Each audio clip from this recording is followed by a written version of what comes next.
your Bible to James chapter 1.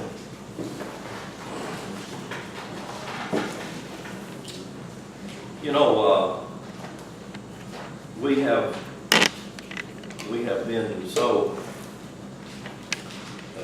deceived by the religious system that something I said last week, the week before, I think, that there is no Old and New Testament, and Old and New Covenant. If you go back in the Old Testament, you look and you see where God made a covenant with Noah. People have the assumption God made a covenant with Adam and Eve. God had a covenant with Noah. Then God had a covenant with Abraham. Then God had a covenant with Moses. And you go back and you start saying, well, how come God keeps changing his covenants? Or how come God keeps changing his mind? And I mean, that to me should be kind of suspect for us to try to question what kind of a God is that that's being modeled for us, because he continually changes his mind. And I said, there is no real Old Testament and New Testament. There were really just scrolls and writings. Like, for instance, the Apostle Paul, when he wrote his epistles, he wrote letters to churches. They weren't compiled in a book. I mean, the letter that went to Galatia went to the churches in that community, so to speak. So they weren't put together in a book. The putting together of a book to give us a concept of an Old and a New Covenant, or Old and New Testament, was done by the Nicene Creed in the Council of 325, Nicene Council. And that's where we come up with the compilation that we have. Now, I like the compilation, but there are a lot of scrolls that were left out that could have very easily been put in, and then they would give some clarity to what's put in. Like, for instance, if they had put the Gospel of Q, it's called Quella, if they had put that in, because Quella was just like, it was called sayings, that's what it was. It was like reading the book of Proverbs. If you read, you read the book of Proverbs. I would read the book of Proverbs chapter a day for a month. So you do the whole book in a month, I did that for a long, long time, just read the book of Proverbs. That was just a discipline that people did. And there's not what you would necessarily call a theme in the book of Proverbs, other than if you were to say the theme of Proverbs would be wisdom or knowledge or understanding. So that would be the theme of it, because all it does is just give statements that are profound. You follow what I'm saying? Just statements or concepts. A concept could be 10 verses, and then all of a sudden it give you another concept. You see what I'm saying? So it's not a story like we have out of Matthew and Luke, where we try to have a story about a character over a period of time. That's what they did with Matthew.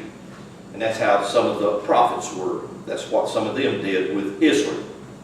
Kind of famous story. But if they put Quella in, then you could understand why they had the story that they have in Matthew and Luke. Because Quella gives you the foundation, because again, it's just sayings. It's just like if anybody ever takes on the simple task to read the Tao, just read the Tao. People say, oh, you wouldn't dare read the Tao because that's of the devil. That's Chinese or Buddhist or Hindu philosophy. It's probably one of the most profound documents that we have, as much as the book of Proverbs. It's just sayings. That's all it is, sayings. So if they had put Quella in there, then it would have been easier for us to look at Matthew and Luke and realize, here's how this story is put together. It takes a statement and say this.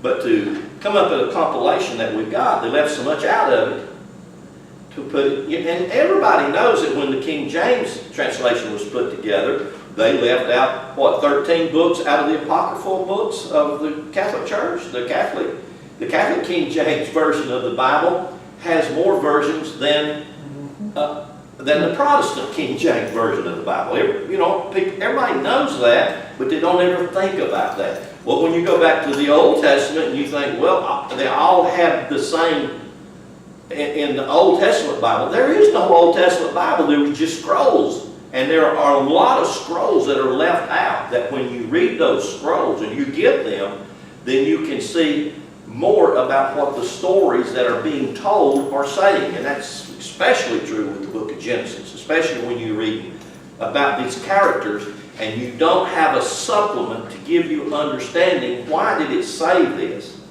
With the supplement, you have a broader scope to look at it. It's just like Kirby's sitting there and he's been doing that thing for a long time here now, and boom, he had a revelation right there off of that little thing to adjust the camera. He just got a revelation off of it, and he's had it all the time. It was there. It's made it simple.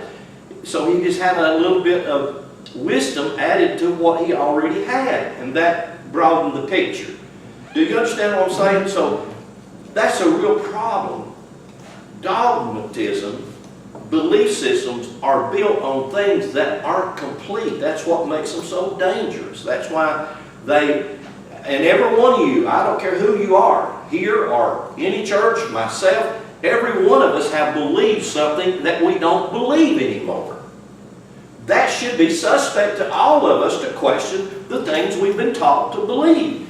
I'm not saying get rid of everything. You know, don't throw the baby out with the dirty water. Things that really do serve you, hold on to those things. I have no problem with that. But I think that the broadening of our scope to see things. So when I said that statement, there is no Old Testament, there is no New Testament, I heard that resound back in, well, people, oh, he don't have a clue what he's talking about. Well, I really do. Even though I'm a dumb, ignorant country boy, I do have a clue about some of these things that I talk about, simply because I've done some research on it. There's no Old Testament, there's no New Testament. There were scrolls, and the Catholic Church gave us a book and decided to divide it like that, Old Testament, New Testament. Because most Protestants don't even want the Old Testament. Why? Because the God of the Old Testament, because it's not understood, the God of the Old Testament, I mean, he was Hitler, he was Saddam Hussein, he was insane. He killed everything.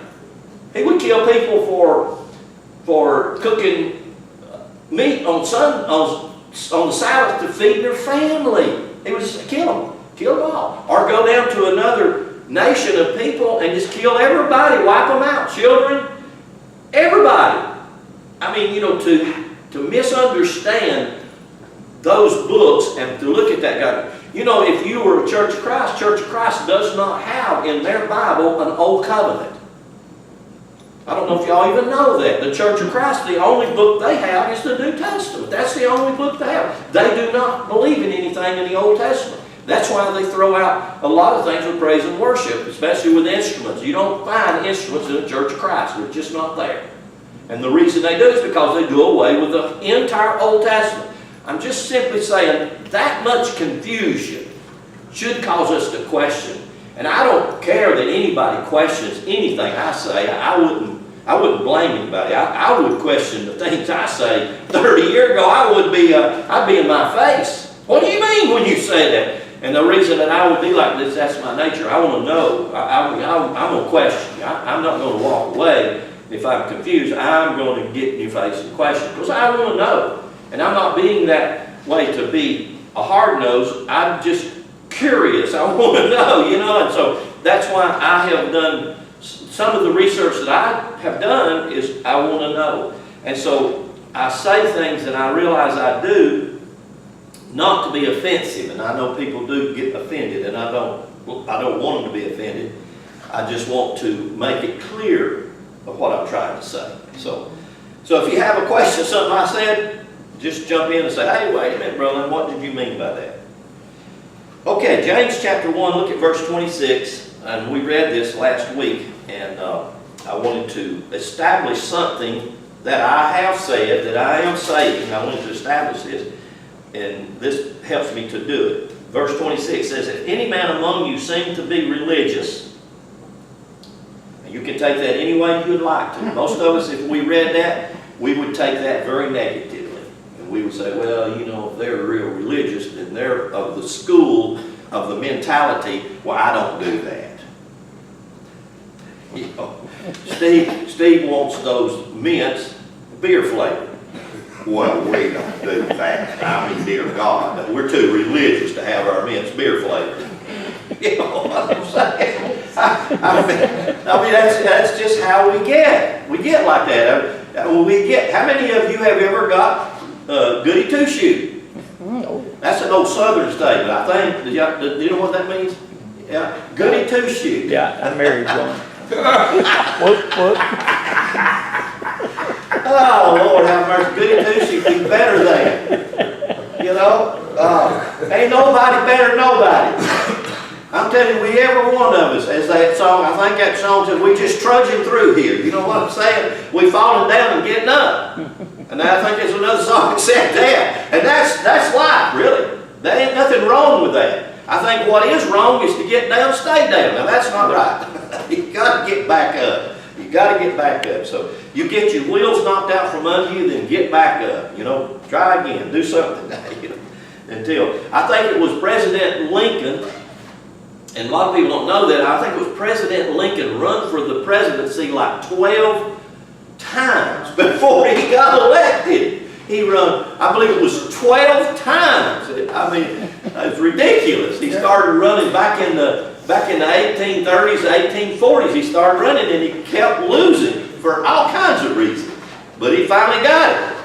And he's probably going down as one of the top 5 presidents in our country in the last several hundred years. So verse 26, if any man among you seems to be religious and bridles not his tongue. Now, bridling of the tongue, this word right here, to bridle, actually I looked this up, and the word means chatados, and it means to curb the spirit. Now, we don't ever think about that. What does it mean to bridle the tongue? It actually means to have control of it.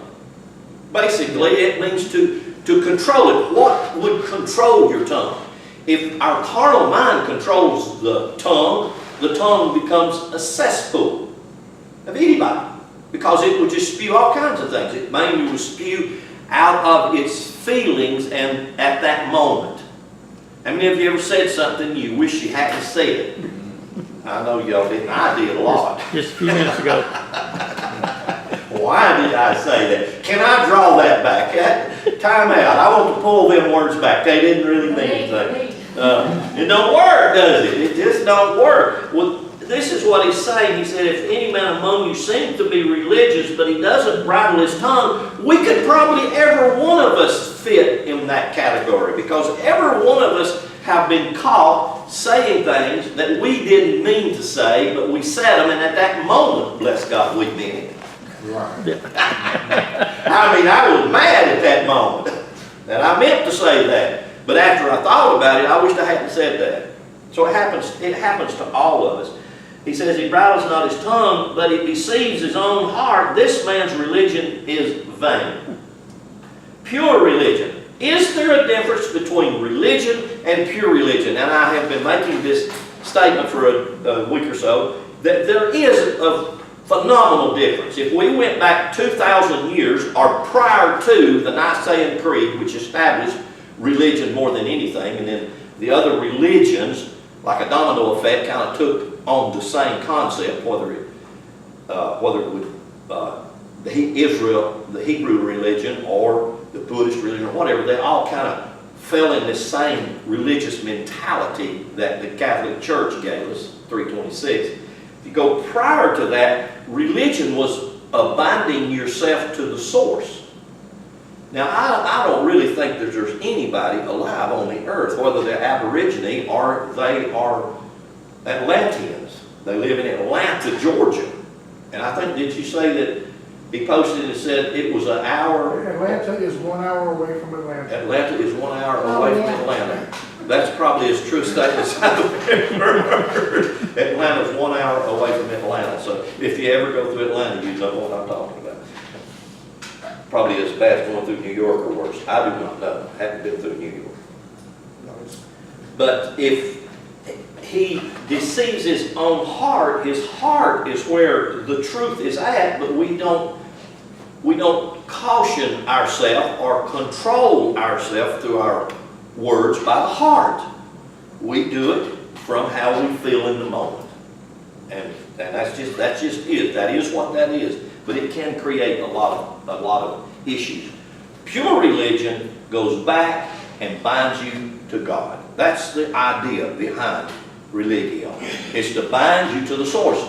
Everybody wants to be bound to the source. Why? Because the source is where power is at. The source is where love is at. The source is where energy is at. The source is where essence is at. The source is God.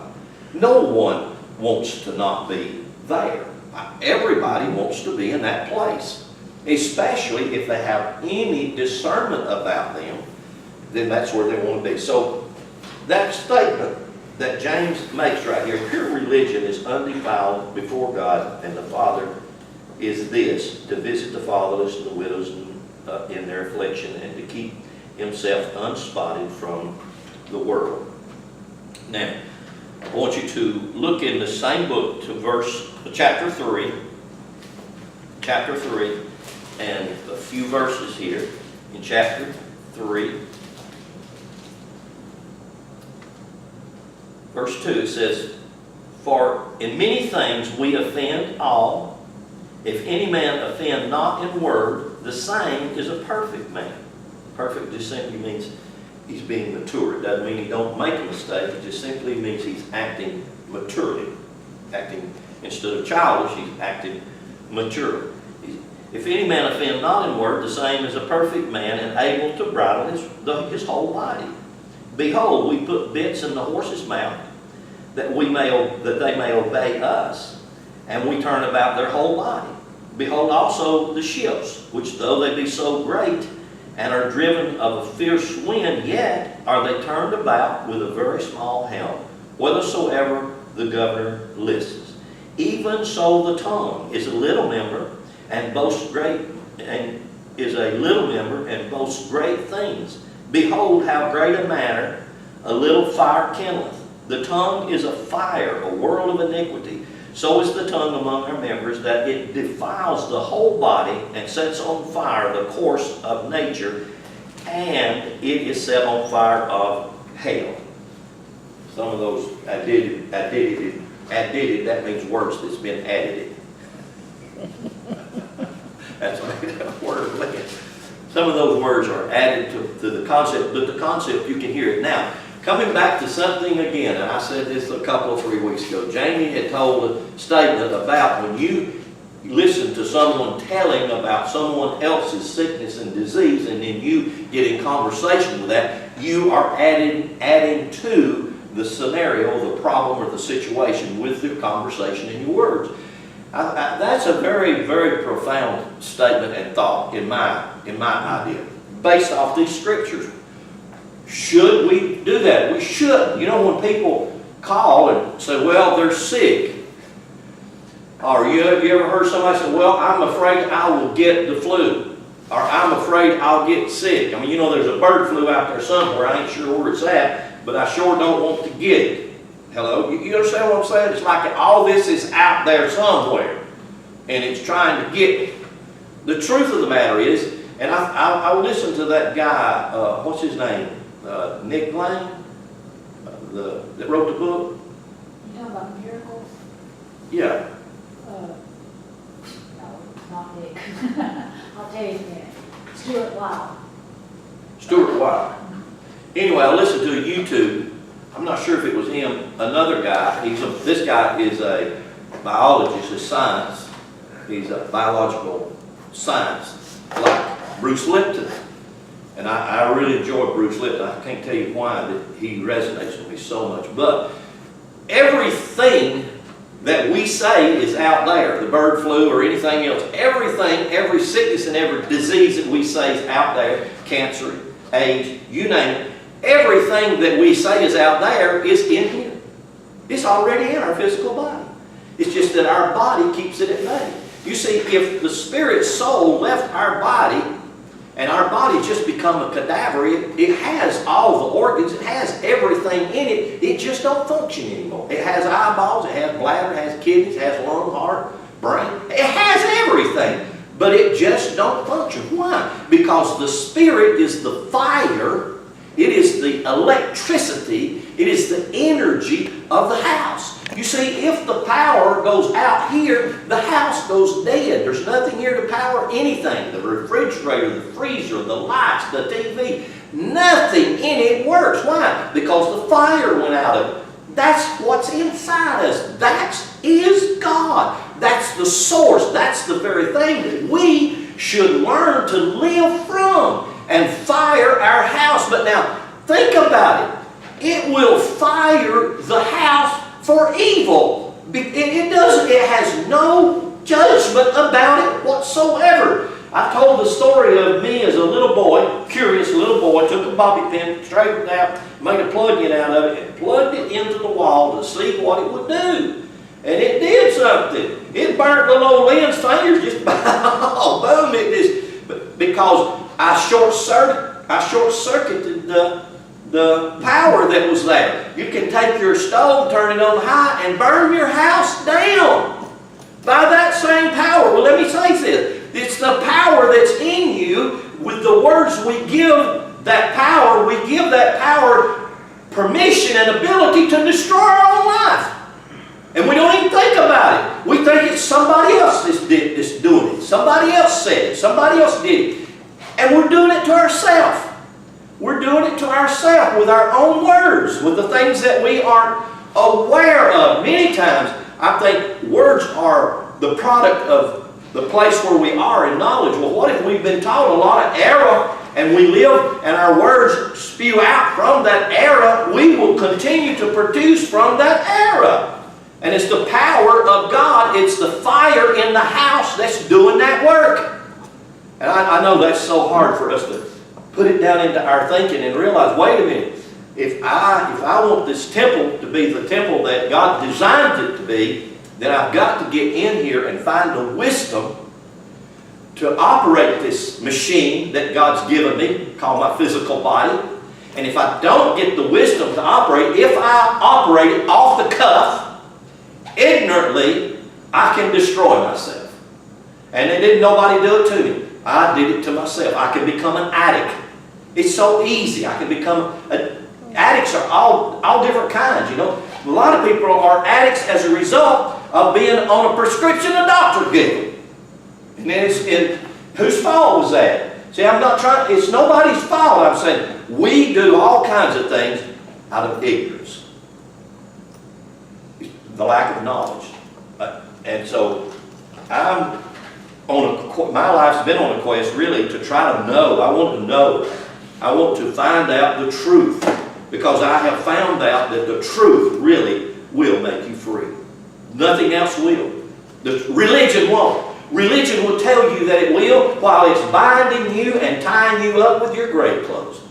Wrapping you up to where you can't move. I mean, it will have you so stiff-necked, so good two shoes. And you do it all the right. You ain't drinking, you ain't cussing, you ain't running around nobody, you ain't looking, you ain't doing nothing. You just might as well be dead. You know? But we're doing religion. We're really good at doing that. Let me read you some things that I wrote. True religion, coming back to that, pure religion, true religion, pure religion, is to bind you up, to tie you up to your source. That's the whole purpose behind it. Now, religion that's given to us through belief systems of the church is to bind us up and tie us up to the church system, to the priestcraft. In other words, to pay them to keep us tied up. That's basically. So there's a huge difference there. And I don't know if people see that. I see that. I want to try to, my quest is to try to make that clear. I don't want to be bound up by the belief systems and dogmatisms of a false religious system. True religion and pure religion must have a partner in order for it to work. I know this is a different concept, but just listen to it and I think maybe I can make it clear. It must have a partner for it to really work. In other words, to be bound up with God is one thing, but for it to work to your benefit, must have something else to go with it. Because just being bound to God, everybody's bound to God. Everybody's tied up with God. Everybody's one with God because God is the fire, the light, the power of the house. Okay? Amen. You didn't have to get saved to get that. You didn't have to pray a special prayer to get that. You just are that if you're alive. If you're breathing, if you're standing up and you're breathing, God is the power of your being. Selah. And so it's creating. That's all it knows to do. It creates. Well, what does it create? It creates by the words of your mouth, because the words of your mouth are the seeds that sow and give you the fruit of your living. So it's not just religion binding you to God. It must have a partner. Everything needs a partner. You say a man and a woman have to partner to have a family. Ain't going to be no family without that. Ain't going to be no. You see, God, in order to have a beautiful globe, a earth, a paradise, He had to partner. He had to become one with it. He had to partner with who? Humanity. So humanity is nothing without God, and God is nothing without humanity. I know that one. Huh? You think God, well, if you want God to be all God is without you or whatever, you'll never know it. But if you know that God is one with you and you're one with God, then that makes it good. Okay, so like true religion or pure religion must have a partner in order for it to work. Just like a positive pole on a battery must have a negative pole. Raise your hood of your car. You aren't going to have one without the other. They don't work. I mean, it just don't work, okay? It can't work. Well, what in the world would religion's ground be? If religion is the positive, the binding to God, because God is the positive force, what would be the ground? What would be the negative? Philosophy. What is philosophy? Philosophy comes from the Greek word phileo and Sophia. And you put those two words together, phileo means love, Sophia means wisdom. You put those together and you have philosophy. Well, what is philosophy? Philosophy is the theory of how the house works. It's the theory of the wiring. It's the theory of the plumbing. It's the theory of everything about the house. Well, if we throw the philosophy out and all we have got is religion, belief system, we do not have anything to make the house work properly. Like I said, we could burn it down. So philosophy, the study of, this is what philosophy means at its fundamental level. It means the study of the fundamental nature of knowledge. Knowledge can be acquired by reading books. But one of the greatest ways, and I do not discount the reading, okay? I know someone said Paul had gone mad because he read too many books. But out of that he gained knowledge and wisdom. So the study of the fundamental nature of knowledge is part of philosophy. So to get the philosophy, you have to study, you have to gain knowledge. It's the fundamental nature of knowledge. It means it's reality, its existence, and so forth. That's what philosophy is. Philosophy, from the Greek phileo is love, Sophia is wisdom, knowledge. The love of wisdom or knowledge. Wisdom and philosophy are like chokma and bina. And I'm going to go ahead and put this on the board. Let's see here.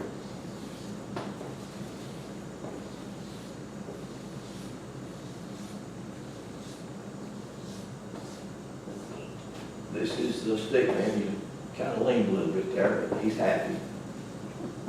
Happy in his leaning. And He was having beer flavored next. well, he was hooked on that song. Lean on me when you're not strong. If you carry on. Okay. Let's see.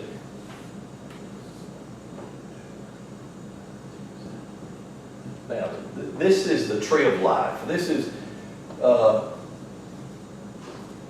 and boy, that board is fleeting.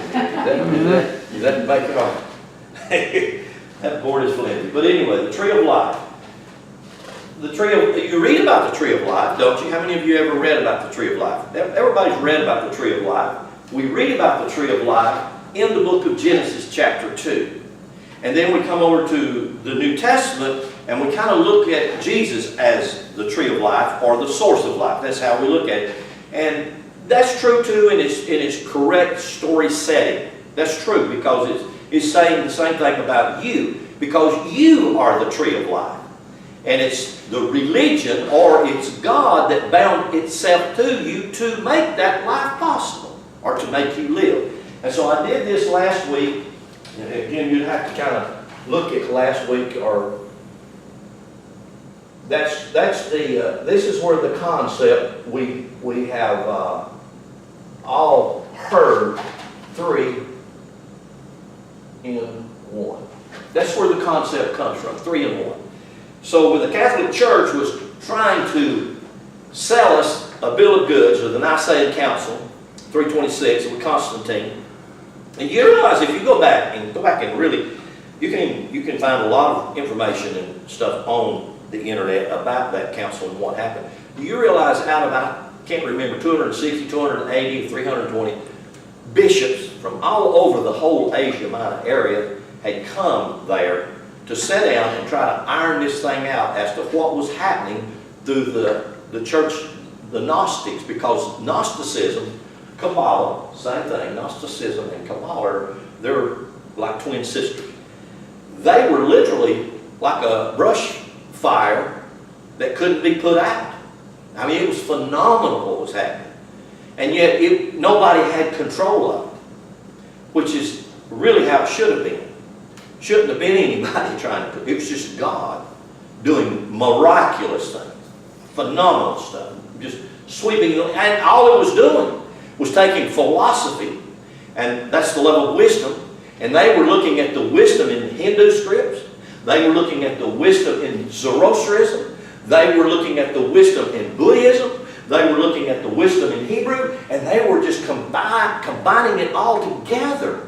It was not one group's right and everybody else is wrong. It was a compilation of all of this wisdom that God has poured out. What do you think the Alexandrian Library was all about?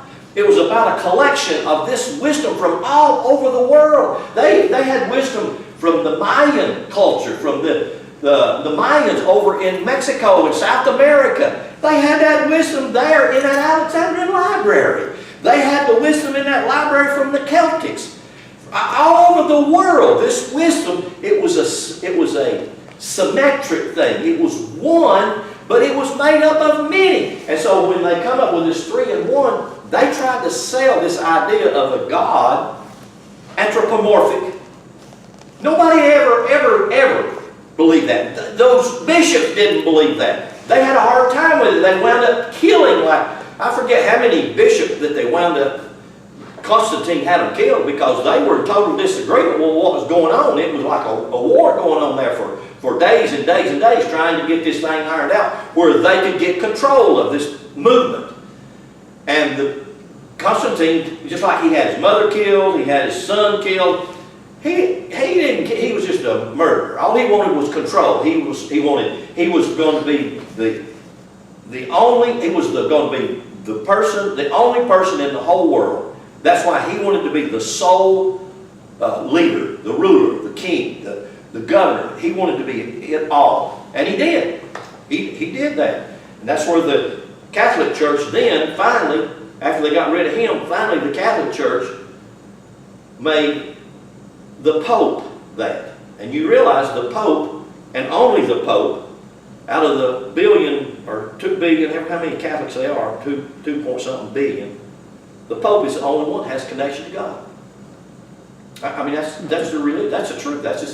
He's the only one. See, that's Constantinian. That's the Nicene Creed. That's what they did. My God, you have as much connection to God as the Pope as a dozen popes. You have a direct line.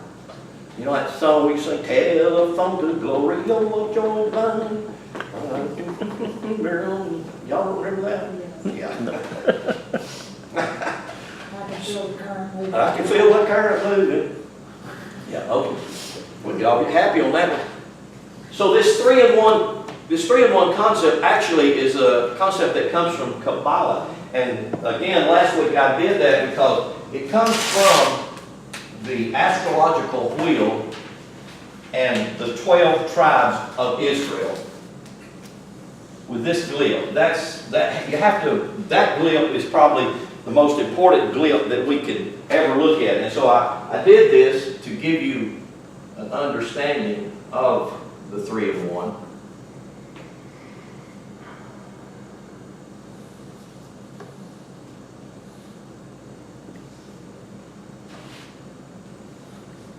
And this is the first division with Yod Hey Vav Hey. This is the second division with Yod Hey Vav Hey. And this is the third division with Yod Hey Vav Hey. So that's why I say 3-in-1. But now, Sophia, wisdom, or the knowledge of how the house works, is in these 12 tribes of Israel, 12 apostles, 12 divisions of the astrological wheel. All of it's there. Everything is in that. And so that's why that glyph is so important. That's why that glyph, we have to study it and meditate on it and become one with that glyph. But we also need to do this, because the earth, this is called Malkut right here. And it represents the earth. So this represents grounding. The earth represents grounding. This is the place where it's grounded, okay? And then this, watch this. 1, 2, 3, 4, 5, 6, 7. That Kabbalistic tree and the stick man are the exact same thing. So I can say the stick man being you, if you can associate yourself with that and realize this is me, as God built me as the temple of His. That's why 7 is such a predominant number of Scripture. I mean, it's everywhere. 7's there. Well, that's why this is so predominant. But here, again, philosophy, this is life. This is fire. This is God. Well, I said, this is religion. This is where you're bound. This is pure religion. This is where you're bound with God. But what do you need? We have to have, it's like if I have other books that can shed light on what it's saying in Genesis 2 and 3 and 4, then it's clearer to me. I can understand better what the story's saying. If not, some of the stories don't make a bit of sense, and people know that. People know that. You go back and you read those stories, and they do not make sense. They are hard. You think, well, my goodness, no wonder everybody's so confused. The earth is so corrupt. The earth is created to be that way. The earth is created to be positive and negative. It's created to have sickness and disease. It's created that way. Whether it be in the plants or the animals or whatever, because it's inside you and me. And that's the one thing about this biologist I was talking about on that book. He makes that clear. That's another thing, that the bacteria that's in our body. See, when this energy leaves us, this life, this light, this fire leaves us, the cadaver still has everything. It still has the bacteria in it, but it hadn't got any life in it. So you know what that bacteria does? That bacteria will literally take over your body in 3 or 4 days, and your body will start to rot, start to stink, start to eat itself up from the inside out. Why? Because the order of life left it. That order of life is in it now. And what happened? That's bacteria still inside there. That sickness, you don't go catch one. What happens is you got some blooming stressed out trying to live life, or you got so mad, you got so angry that you don't realize you gave these bacteria strength to do certain things, and they got out of balance in your body. And what happened? I got sick. It happens to us all the time. But yet we want to live healthy. Well, one way to live healthy is to live without stress, to live without all of the things that come against us from the outside, and listen to our body. Pay attention. You know, do some exercise, some disciplines. All right, let me read on here. Wisdom and philosophy are like chokmah and bine. In Hebrew, this is called chokmah. And this is called bine. This is called good. And this is called evil. This is called male. This is called female. Etc., etc. This is called positive, and this is called negative. And just, you know, it goes on and on and on and on. So that we can begin to see this is one side of the hemisphere of the brain, and this is the other side of the hemisphere of the brain. This is the pineal gland, which is the eye of God. But yet they're three in one. They're all inside here. They're right inside my brain. They're right inside my head. They're three in one in here. But there's not a God the Father, and there's not a Holy Ghost that's the feminine or whatever, and that really messes most people up. They got God the Father, and then they got a Holy Ghost that's, I guess, second in command. Also, I think most people make him a man, don't they? I'm not really sure. It's kind of confusing. And then they got God the Son over here. So that was the idea that the Catholic Church gave us, trying to take spiritual truths and twist them instead of giving us the truth. And there were a lot of wise people that were trying to say, no, that's not what Kabbalah, that's not what this tree is saying. That's not what Gnosticism is about. It's about the spiritual truth, which is religion binding to God, and the philosophy, which is the knowledge and the wisdom of how the house works.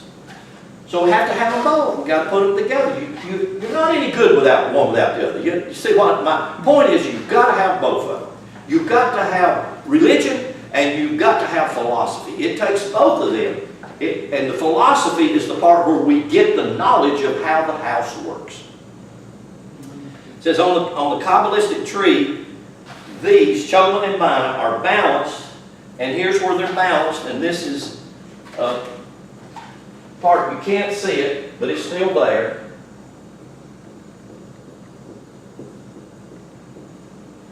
Let me back up and say something. I said it a little different than I wanted to say it. I said that this is the right hemisphere of the brain, and that's true. This is the left hemisphere of the brain, and that's true. And then I said, this is the pineal gland, which is the eye of God. That's not what I wanted to say. This is the pituitary gland. The pituitary gland is the master gland of the entire body. Okay? The pituitary gland, and see, if I'm doing these right here, these are those glands, different glands, the 7 glands that builds the physical body. The 7 major glands. There's 7 major glands. You can actually look them up in the dictionary and it'll tell you all 7 of these major glands that build the physical body. The pituitary gland is the master gland. It runs the whole house. It sends all the energy to the whole house. But now this one right here is not seen, and a lot of the time this one is called da'at in Hebrew. And it's called the window or the door or the eye of God. This is the pineal gland. You see, now in medical science, they do so many things that they'll say, well, you don't need this or that. You don't need a kidney or a tonsil. How many of y'all have had your tonsils taken out? See, they do that a lot now. They'll take your tonsils out. And your tonsils is a very, very important gland. I mean, you need it. It does a tremendous amount of things for you, for your good. People say, well, when you're a kid, you get tonsillitis and you get real sick, and they just cut it out. And you think God put something in there you didn't need? You know, and medical science is like that. They cut it out or cut it off. You don't need it. You can live without it. You can, but you can't be what you're designed to be without it. You need the whole thing. Well, this window, this door, this pineal gland, the eye of God, this third eye that we have is the eye of God. It's the eye that sees, and many times it's in seeing the truth, the knowledge of the truth comes. Do you understand what I'm saying? Seeing the truth, knowledge comes. I know that is so true for me. Sometimes I'm a very visual type guy. Sometimes I have to see that. I mean, if I'm working on a car or I'm doing something and I can't figure it out, I have to sit there and get that thing in my mind's eye, my pineal gland, my eye of God. I got to get that thing and where I can see it. So, okay, now that I can work it out. I can find out how this works and that works. So this is a part that's left out. This is a part that most of the time we are familiar with, but we're not aware of. And so, religion keeps us dumbed down. Now, go with me, let's turn back, go with me to 1 Corinthians real quickly. I want to try to tie this up here. 1 Corinthians chapter 15.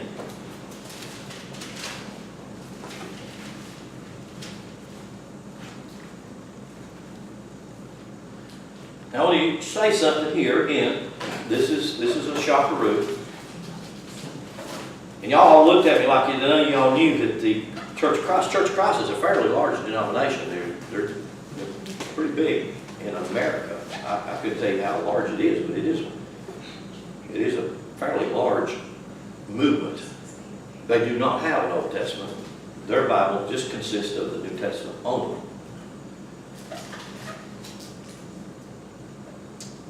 The word, this is what I'm about to say that shocks everybody.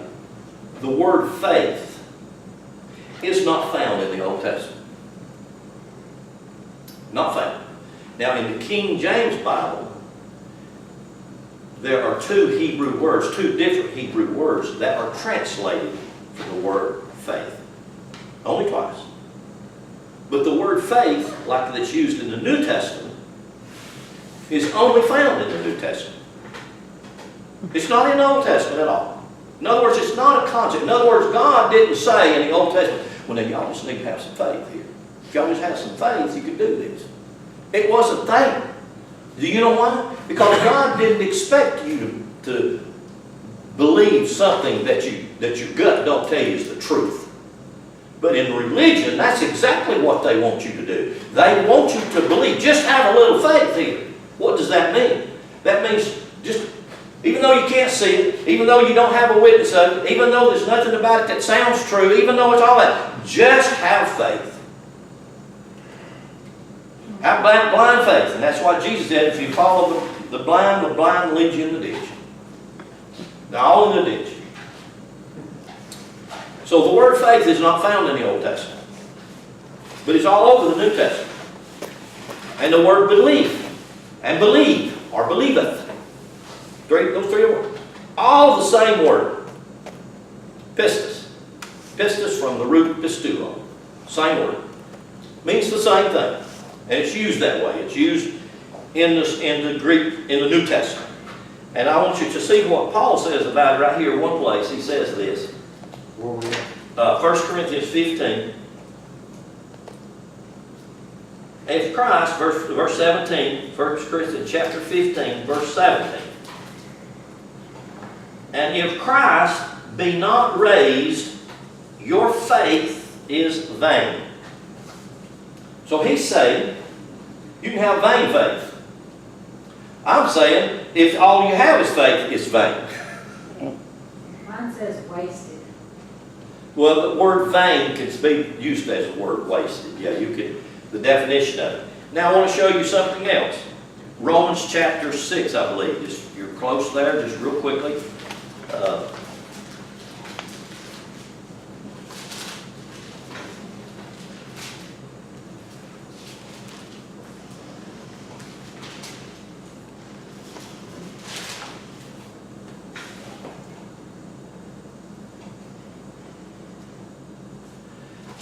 go with me to Romans chapter 5.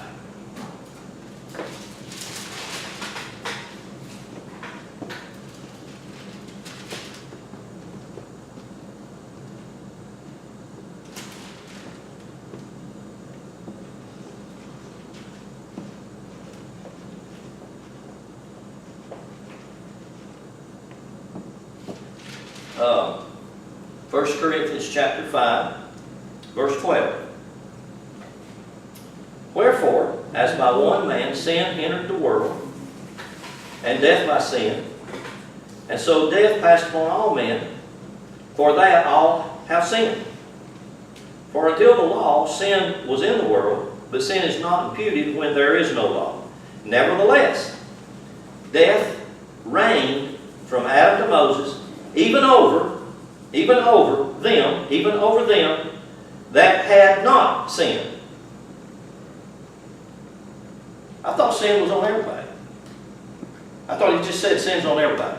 And then he turns right around and says sin ain't on everybody. Does it say that? Is that how yours say it? That's kind of how mine said. Nevertheless, death reigned from Adam to Moses, even over them that had not sinned. Oh, you mean there was a bunch of people back there in Noah's days that had not sinned? And I go back over and I look at Noah and his situation. It says the whole earth was corrupt. Everybody was wicked. That says it wasn't. That says that everybody hadn't sinned. I mean, you know, this is the kind of stuff that religion, false religion, is made up of. It lies on top of its lies. Now let me show you something else right here. Now this one will blow you away.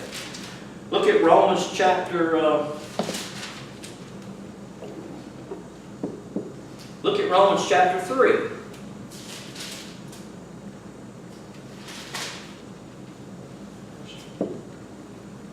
You with me? Romans chapter 3. Look at this verse 7. For if the truth of God hath more abounded through my lie. Paul himself is being honest. He said, I'm lying to you. But y'all eating it up. Does yours say that? Huh? That's hard. That's hard. I know your brain's trying to, what does that mean? For if the truth of God hath more abounded through my lie.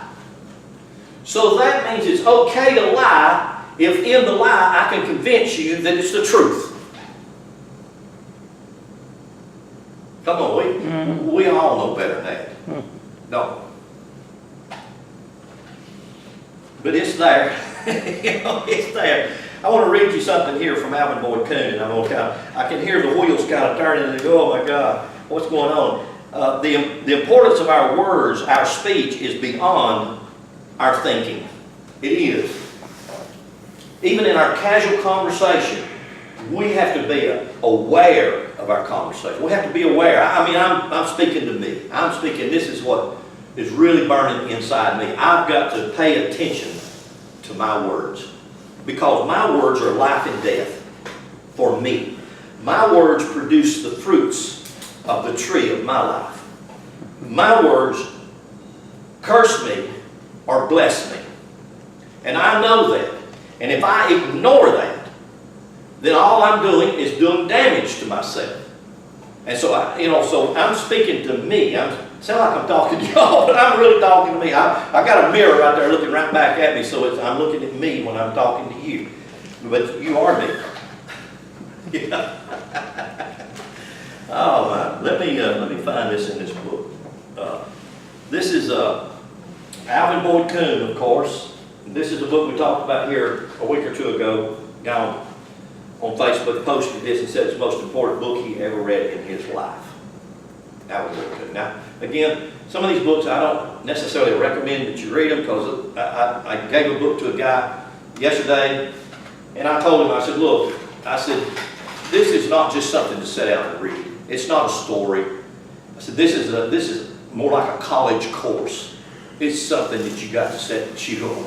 You got to really study. But I want you to listen to this, because to me, there's a tremendous amount of wisdom. Right here, wisdom. Deot. The doorway, opening the pineal gland. You know, they are trying to calcify our pineal gland through many different ways. Through our toothpaste, through our water, through a lot of different things. They want to calcify our pineal gland. They say, well, you don't need the thing, you know. And there are ways to open the pineal gland. There are ways to help and strengthen the pineal gland.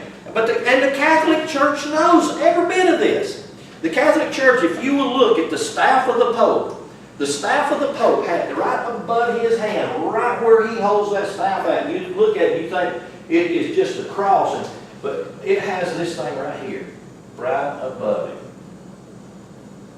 That's not a real good rendition of it, but it looks just exactly like a pine cone. That's exactly what it looks like, a pine cone.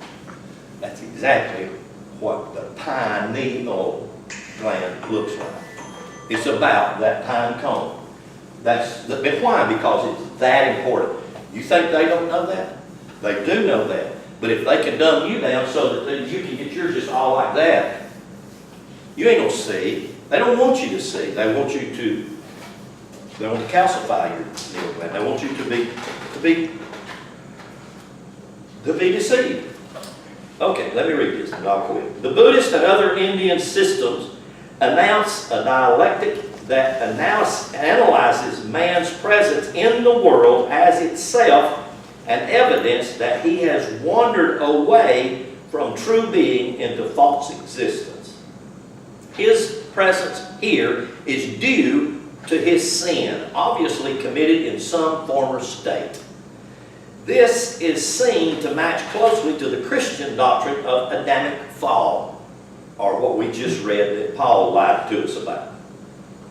Some quirks or aberration in his nature at some juncture in his history led him to desire an experience of low sensuality and unreal being. And the cosmic law, which fulfills desire in life's conscious units, gratify his craving by bringing him here where he could play with the objects of his desire freely. But the desire itself is in the first place given force by the root cause of all non-blissful existence / ignorance. And in Hindu that's called avidya. Avidya. That's man's, listen to this, man's one sin is to have been born as a result of desiring to be born.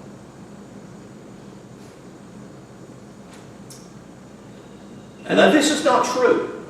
This is what he's critiquing, this concept and idea. Christianity has the basic concept and idea. Just words it a little bit different. It says you're all sinners. Every one of your desires is what's gotten you. You've got to kill your desires. And the only way you're going to do it is to kill your body and get rid of your body because it's corrupt and wicked and go to heaven. I mean, Christianity and Hindu are almost overlay each other. Matter of fact, many of the Christian concepts and ideas come right out of the Hindu. Because the Catholic Church, the popes, they knew what they were doing. The bishops knew what they were doing. If souls were not obsessed by avidya, ignorance, they would have avoided birth and life. They would decide they ain't even going to come here. They would have managed to stay in heaven. Or the dreamy blissfulness and have seen through the false glitter of life's superficial and tawdry attractions. For they would know that under its glitter it hides sorrow. I'll give you one other passage of scripture here. Romans, let's see if I can find it. Romans real quickly. I know I want to quit. I'm getting a little over my time here.